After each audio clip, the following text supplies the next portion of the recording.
Alright guys, welcome to another One Piece chapter reaction. I am recording this right after the previous chapter and I'm not gonna lie to you, I wasn't actually planning to record this right after the previous chapter. I was planning to take a break and read this chapter some other time. But for one thing, the prospect of being caught up and not having to worry about spoilers until at least next week, as well as the cliffhanger we were left with during the previous chapter, makes me made me just really want to read this next chapter, even though time is limited. We'll try to get through this chapter as quickly as we can. Um, but yeah, let's get to it. Last chapter we had a bunch of things happened. I just noticed, by the way, the previous chapter was called Atlas, which I did read out last time. But when I read out the chapter title last time, I did not, for some reason, make the connection that the name of the chapter Atlas referred to the character Atlas. I was just there like, dude, think about it in my head. Either way, Atlas sacrificed herself so that the Thousand Sunny could finally drop down. And meanwhile, the robots been going crazy, talking with Luffy as well as fighting the Gorosei, or two of them at least. The third one going after the Elbaf ship. And yeah, basically Vegapunk's continue to waffle on. He's babbling on. He's yapping on, right? Like, let him yap. The more he yaps, the better for me, because we get more lore. So yeah, he says that he has a view of the future, or whatever, and he talked about how Goldie Roger uh, completed the entire journey and found the One Piece and all that. So yeah, let's get to this chapter. This new chapter is called The Upheaval of the Era. Okay. I wonder why. I wonder why. Um, so yeah, this is chapter 1121 after this. Um,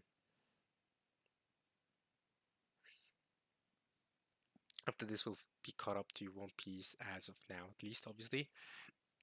Chapter 1121. Let's get right to it, I guess. I mean, yeah. Um, Yeah, I'm still wondering how Emmet is supposed to be pronounced.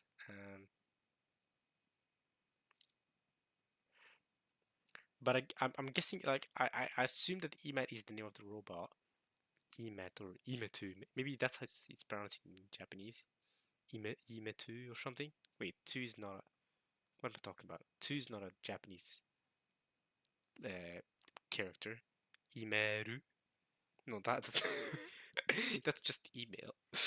Um, Yeah, two is not a Japanese character, is it? Ta is. Wait, ta, ta is. Ta is te. T. I'm losing my mind. Alright, you know what? Let's leave it for now. Let's get to the chapter. Upheaval of the era. Let's get to it. And ooh, we have a color spread. Oh, whoa, awooga. We have Booba on the screen. Hey, some Nami fan service here. If you're into that, then there you go. You have a nice view of Nami here. So, um, she is gigantic, by the way. It's not the first time Oda's drawn Oda's gigantic. What is it with Oda's drawn Oda's gigantic? It's not the first time Oda's drawn Nami as gigantic. What is it with Oda's obsession and drawing Nami as gigantic, half naked and everything? Obviously, I mean, half naked is on purpose. We know why he's doing that. We know who he's trying to please by doing that. But why drawing her as gigantic? And then the rest of the straw is just kind of surrounding her, her gigantic body, right? Like Zoro sitting on her foot, or Robin relaxing on her forearm, Chopper on her hand, on her left hand, Luffy eating ice cream on her right hand. Pause. Wait, nah, there's nothing to pause there. That's fine. Usopp also jumping in for the ice cream. Uh, there's Sanji with lovely eyes. I'm not sure that's for the ice cream. I think that's for something else, but he's there by Nami's right thigh. Frankie is below her left knee, right knee. Well, yeah, by her legs over there, Frankie and Brooke. By her shin, wait, right shin, sorry. Oh, Zora's playing Fruit Ninja, I just noticed. All right. Robin's just chilling. Chopper's just chilling. Okay. Yeah. Good horny color spread. I mean, what can I say? Um, cool. All right. Nice artwork from Oda as always. Thank you for the art. Let's get to the chapter. So, chapter is called The Appeal of the Era. Oh, of the Era. Watch out for the claws, says Luffy. Wow. Fire cannons. Stop them. They're poison. Don't touch them. Right. Luffy said that his claws are poison. We're trying not to touch them, but the attacks are too fierce. He just keeps coming. He just keeps coming down to the very end. Oh, oh, Robin's returned to the Nika form. Bang! Nice hit from Luffy. Ha! Okay, Bonnie's also jumped. Bonnie? Wait, that's it, Bonnie. You do it. Yeah.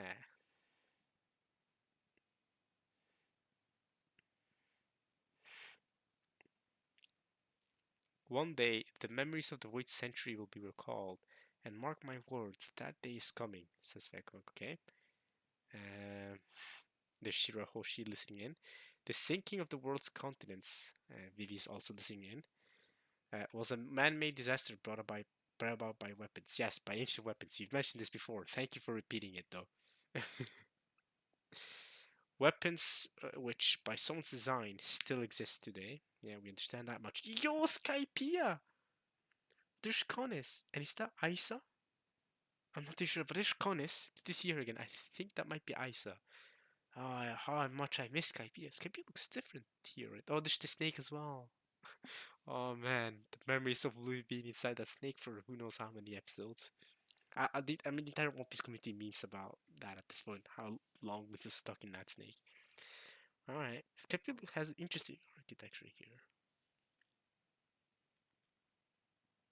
Hmm. I mean, I like it.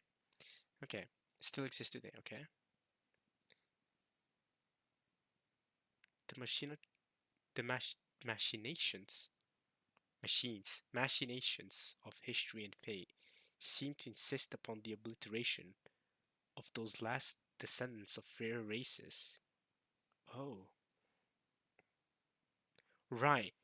We thinking about Kuma and the Buccaneers, right? Because he's part of the Buccaneer race, and King and the Lunarian race, right? So these races, who I'm assuming, well, obviously, the world government's been trying to eradicate, exterminate, well, genocide, all these terrible words. It's not a laughing matter, but I'm just laughing at all the different words that I used. All these different races that we try to eradicate, and they haven't been able to, right? We still have the Buccaneers are still here with Kuma, and we have at least one Lunarian we know of with King. So like they still exist. So even though they've been trying to completely eradicate them, right? They've been trying to obliterate them. These descendants of the descendants of these different races still persist today, and they're still causing the world government problems. So, and that could be fate, that could be random history, it could be luck, but it worked out. Are you a buccaneer? Says Vegabug. What makes my blood different from other people's? I mean, that's another thing, yeah. And it's not just buccaneers and Lunarians, right? I mean, yeah, they're endangered race. Holy crap, I can't speak. But I mean, we've just seen the Skypians, right? The Sky Islanders. We've seen Minks. We've seen the fishmen. Right? We just saw Shirahoshi, Poseidon, right? The fishmen. We've seen the Giants who are now with us from Elbaf, helping us out. Dori Broggy, Kashi Oimo. We have, did I mention the Minks? Yeah, with Beppo in them. Carrot, she's helping us out. I mean, she's literally the queen of the Minks. That's wild, isn't it? Um,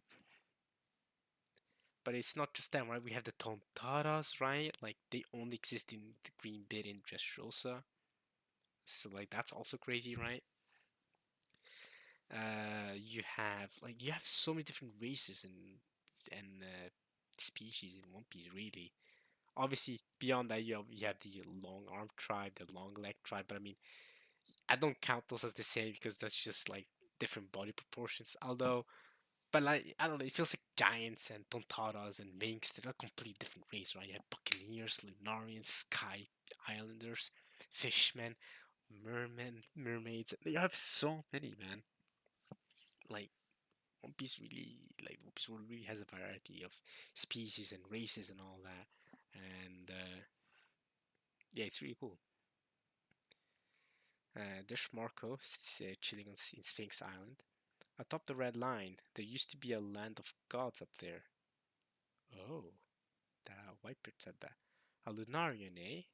I hear the government pays 100 million for tips on your kind. 100 million for tips? That's wild. Look, she's got three eyes. Okay. So, those less descendants of rare races. So, yeah, uh, the three-eyed race as well, or species, or whatever. That it's not correct to say species because she's still human. Pudding is still a human. More like race, I guess. Yeah, sure. Let's go with that. Let's go with race. The three-eyed race, the Lunarians. Land of Gods says Whitebeard. I wonder who he's referring to there. Right, it has to be the Lunarians. Land of the Gods, right? Because when the Lunarians referred to as the people from the land of the gods, or whatever, that's where King is a descendant from them, I guess. It's Nika. If there's one score I have to settle, it's with you, says Bonnie. With that mimicry, a pale imitation. Get him, says Luffy. Yeah, Luffy's helping her out. Hee hee. Bonnie's tearing up a little. Your only options are slavery and death, right? Because Bonnie's seen Kuma's backstory. History itself chose them for you. Wow. You'll pay for what you did to my daddy and what you did to my mommy. And there's Kizaru, man. Yeah, what they did to her mom is wild, by the way. Gilly's life is such a tragedy, man. What happened to her towards her entire end of her life is crazy. Crazy, bro. That is dark. And the way that affected Bonnie and Kuma especially. I mean, obviously Bonnie did, but Kuma, bro, had to suffer so much, man. I genuinely believe you have a solid argument for saying Kuma is the kindest character in the entirety of One Piece. Like out of every character in One Piece, I genuinely think he's the kindest. Like Luffy keeps saying that Sanji's really kind, and he is. Sanji's really kind, Nami's really kind. They're both two of the kindest characters. But I truly believe Kuma's up there, bro. Like you could make it on for him being the number one kindest based off his actions. I performed a chemical experiment on your mother. You people aren't gods, but gods do exist, she says. Hi, Bonnie. It's me. It's your mommy. Oh, I'm your mommy. I perform a chemical experiment on your mother is crazy, bro.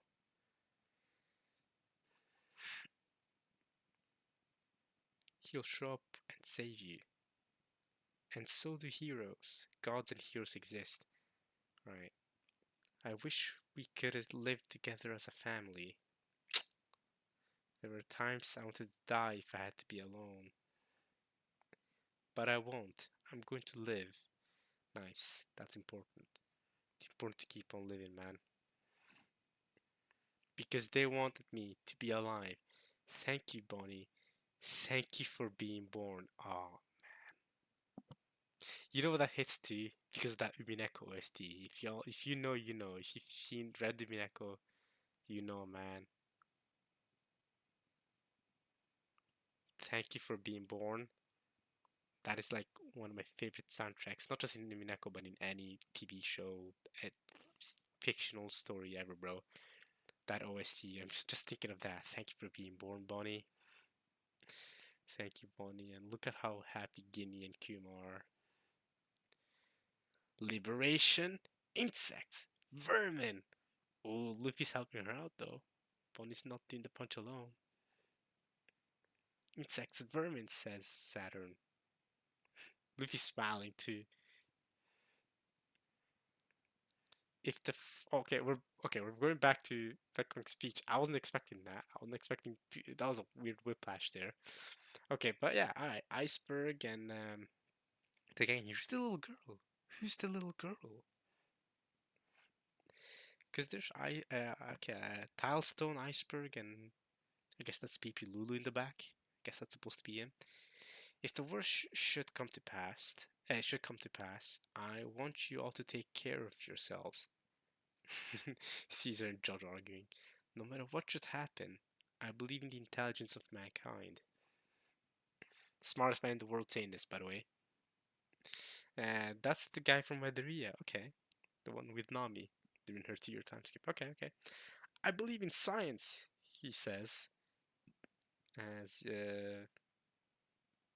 Vegapunk. Where is this Punk Hazard? I guess it's supposed to be Punk Hazard. He says I believe in science as like this factory's freaking burning away or whatever. Shirk Roger died 25 years ago. Well, he died 24 years ago. Whitebeard died 2 years ago. Yeah, Roger actually died. I mean, he got Roger was like fated to die from 25 years ago, but really he was executed 24 years ago. Let's be technical here. Whitebeard died 2 years ago, yes he did. But the fall of these legends was merely the prologue of a new era, he says. Yo, the robot did say he was gonna do one final thing last chapter, didn't he? Mika Punch! Yeah, there we go. That's what I was expecting after she said liberation. I thought Mika Punch was coming after. I didn't expect the Vegapunk speech. But yo, they're punching him real good though. I love how Bonnie's only throwing in one big punch, but Luffy's throwing many big punches. Like, yeah, Bonnie, participation trophy. Woo! Great Nika Punch. Alright, and now, yo, they've blown holes into him. Pause. You know what I mean. And now, these people who refuse to buckle under any and all suppression. Yeah, yeah. Dory and Broggy are happy. Ooh, wow! Bonnie's crying. Yeah. He blew to pieces. Good job, Bonnie. Look, isn't that your ship? It's coming in. It's the Sunny. Yeah. Falling, dying, help. Falling, dying, help. There's Usopp screaming that wild. There's Jinbei and Chopper in the back. Usopp screaming like this. Again, we were just talking about Umineko and Thanks for being born, but yeah, this is reminding me of Battler in Umineko saying Ochiru, Ochiru, because he's like scared of falling from the boat. I'm gonna fall from the boat. And now similar things happening, except Usopp actually is justified for being scared here, because I mean, the boat is literally flying away and falling down from the sky. So it's like, alright, you're justified for being scared, Usopp.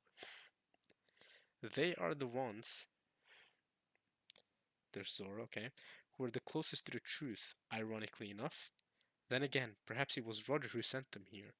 True, like, I think you can very well make the argument that without Roger and his big speech and his big push to send him here, like, it wouldn't have worked out like this, right? Like yeah, obviously at the end of the day, Luffy's job, Luffy's Nika, he's got the Nika fruit. He will find the truth. He will liberate everyone. But like, ultimately, Roger's finale pushed everyone to that point. So you really have to give a lot of that credit to Roger for setting it up, setting the stage for Luffy to come in, right? For that motivation.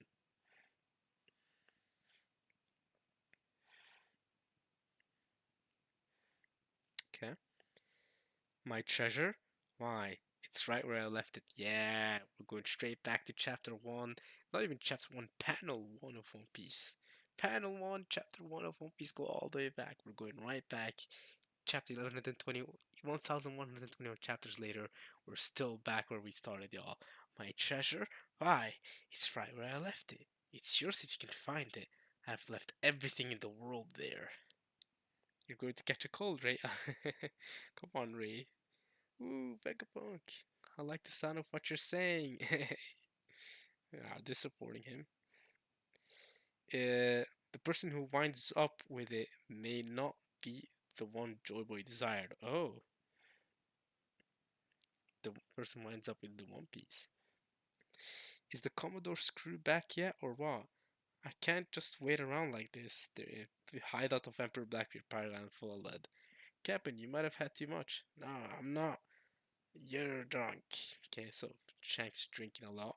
Ship of Emperor Red Hair, the Red Force.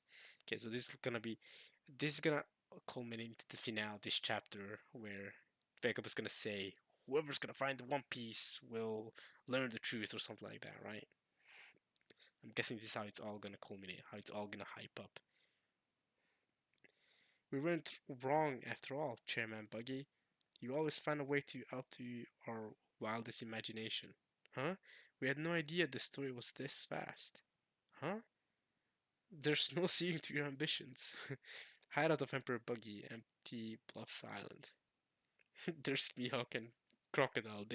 They can't stand this guy, bro. It cannot happen. We must find it first. Ooh, Marine headquarters. Then who's going to save the people? Think, idiots. Right. Oda did say that if Akainu was to set out on a journey to find One Piece, he'd find it within a year, or it would take him a year to find One Piece. So, so this could be an explanation for why Akainu hasn't been able, or the Marines haven't been able to yet, because it's like, yeah, Akainu could set sail with some Marines or whatever and find it within a year, right? But also like he's saying, then who's going to save the people? Thinking it's like, yeah, we could do that, but then the people, right? There's gonna people. If a lot of lives are gonna be lost because of that, right? It's like, okay, so we're gonna lose a lot of lives because, well, we went searching for the One Piece. Like, if you're literally the fleet admiral, probably not ideal.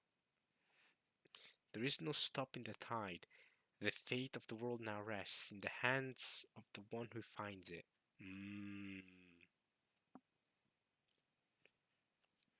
The person who lays claim to the One Piece. All right, yeah, I see this. I knew it was gonna culminate to something like this. Because there's Shanks, Gear 5 Luffy, there's Akainu, Dragon.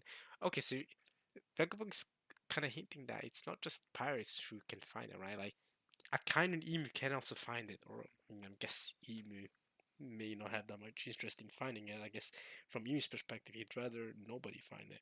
But I mean, he's making like the statement that it's not just a race between the four Yonkos, Luffy, Shanks, Blackbeard, and Buggy, but like Akai is also out there, right? Yeah, they also want to find One Piece because that could change the fate of the world, right? Dragon's Den, he wants to find it.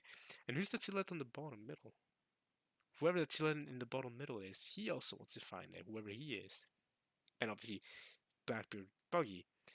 The person lays claim to the One Piece. And then there's Kobe, yeah, Kobe, Sabo. Obviously, they're all in the race, right? I guess Sabo's more so in the race with Dragon, but still. Uh, Kobe, I would say he's in the race with the Marines and the Fleet Admiral, but really he's in his own race because he's part of Sword, with possibly with Aokiji. We don't really know what's going on with Aokiji yet. And Carling, interestingly, there's a panel of Carling there. Interesting. So Oda's pinning Carling here, or maybe the what are they called again? The black whatever that he introduced, the 10 soldiers, whatever for the world government. Maybe he's putting them as well on the scoreboard for finding the One Piece. Who? Yeah, sure. And that's the end of the chapter, y'all. All right. I'm glad I read it now because um, oops. Because like if I hadn't read it now, it might have been a while since. It might have been the Gods Knights. Yeah, I had to just looking up their names. Yeah, the Gods Knights are what they're called. Anyway, yeah. So he's putting the Gods Knights up maybe in the race to finding the One Piece. Yeah, sure. Because they're working for the. It's not just Emu, right? But they're also working for the Celestial Dragon in their own way. But yeah, that's another chapter. Wasn't Didn't take too long to read. There wasn't much going on this chapter, like much new really going on this chapter. Like a lot of the stuff, it feels like a lot of the Vegapunk announcement is stuff we know, but like it's generating hype from other side. Like, yeah, get hyped up, yeah, even though we know all this really, right? Um, the new stuff is just Luffy and Bonnie hitting Saturn a little bit. So pacing of this chapter wasn't super fast. But yeah, I mean, whatever, right? That's fine. I mean, we're used to this. Been reading for One Piece for a while, and you know, Oda wants to generate hype in his own way. Like, yo, we're trying to find the One Piece. Like, remember that, and you know, also remember it's not just pirates who are going after One Piece. The Marines and the Russian army and um other sides, other people, other elements are also interested in the One Piece. So yeah, good chapter. And giant Nami as the color spread. Nice. Next chapter, I guess we'll continue with Yamato's cover story. Finally, we are caught up with One Piece. I hope you guys enjoyed watching this reaction at least as much as I enjoyed reading this chapter. I will see you guys. Funnily enough, since we're caught up, we're actually not gonna see. I'm actually not gonna see you guys until next week. I'm not gonna record next week's chapter when it comes out though, as in unofficially. I'll probably be doing it, recording when it officially comes out, because that's when I'll finally have time to record it. But we are caught up now, so yeah. Um, Finally, and let's hope that next time, I'm pretty sure I'll be able to. Next time, I'll actually be able to record without having to be not as loud as I usually am. So sorry about the way the last three chapter reactions have gone on, but next time I'll be able to be in a proper space to record these chapters. So yeah, but yeah, like I was just saying, I was trying to do an outro. I hope you guys enjoyed watching this at least as much as I enjoyed reading this and this chapter. And yeah, I'll see you guys next week. All right, yo, peace.